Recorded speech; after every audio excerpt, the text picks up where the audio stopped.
दोस्तों नमस्कार।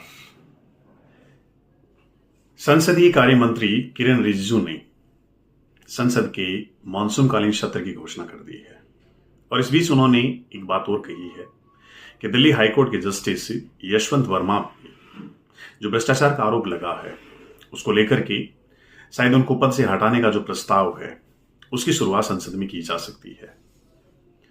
दोस्तों हमारे को सबसे पहले यह समझना पड़ेगा कि आखिर भारत का संविधान इस संदर्भ में क्या कहता है। सुप्रीम कोर्ट का कोई भी न्यायाधीश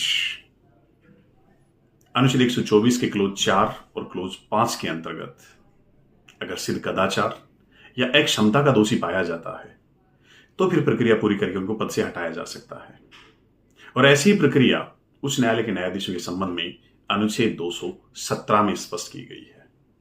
आखिर यह प्रक्रिया है क्या? तो दोस्तों सबसे पहले तो अगर किसी भी न्यायाधीश के ऊपर इस प्रकार का आरोप लगा है तो इस प्रकार का प्रस्ताव लोकसभा या राज्यसभा किसी भी सदन में पेश किया जा सकता है और पेश करने से पहले सदन के सभापति या अध्यक्ष की अनुमति लेनी होगी। वो चाहे तो अनुमति दे सकते हैं, वो चाहे तो इनकार कर सकते हैं और उसके बाद जब उनकी अनुमति मिल जाती है तो एक 3 सदस्यीय समिति इस बात की जांच करती है कि क्या वाकई में न्यायाधीश के ऊपर लगाए गए जो आरोप हैं वो सही हैं।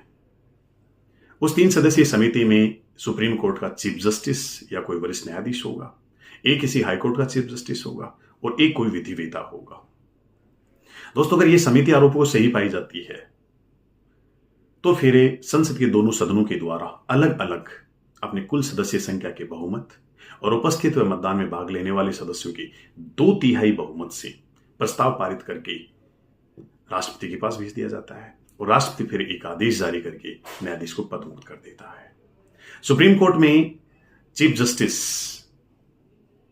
मिश्रा जी के खिलाफ यह मामला आया और साथ में एक अन्य न्यायाधीश वी रामास्वामी के विरुद्ध यह मामला आया।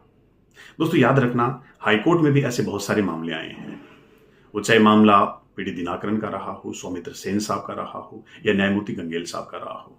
तो देखने वाली बात होगी कि जस्टिस वर्मा के खिलाफ यह मामला पारित हो पाता है कि नहीं हो पाता। सबसे महत्वपूर्ण बात, न्यायाधीश को पद से हटाने के लिए महाभियोग जैसी शब्दावली का प्रयोग नहीं किया गया है।